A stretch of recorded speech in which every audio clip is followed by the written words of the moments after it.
Alright, so sa oras na, ano oras na? 10? Something. Ito ginawa sa akin.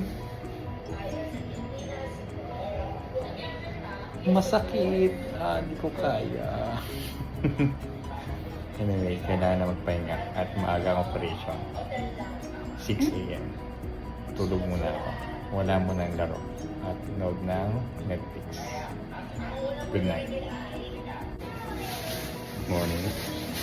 Ano oras na? 4:45. Ito na, thermometer of truth. Tinanggal na lahat. Pinasok. Pinag-ubad na ako at ito na yung suot.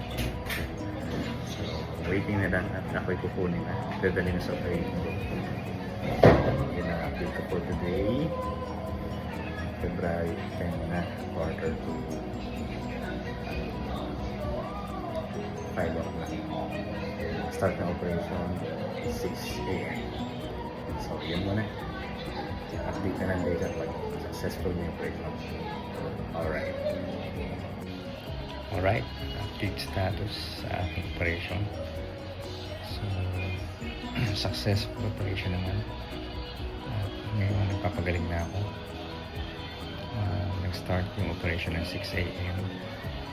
at nagising ako ng 9 a.m. At first, nagising, sobrang sakit. Pahinga ng mga 2-3 hours.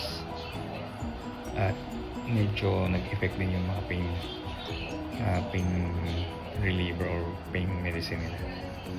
So ngayon okay na ulit. Wala nang bawal sa mga kinakain at nakakain na rin ako. Kailangan ko na lang magdumi at makautot daw para bukas pwede na umuwi.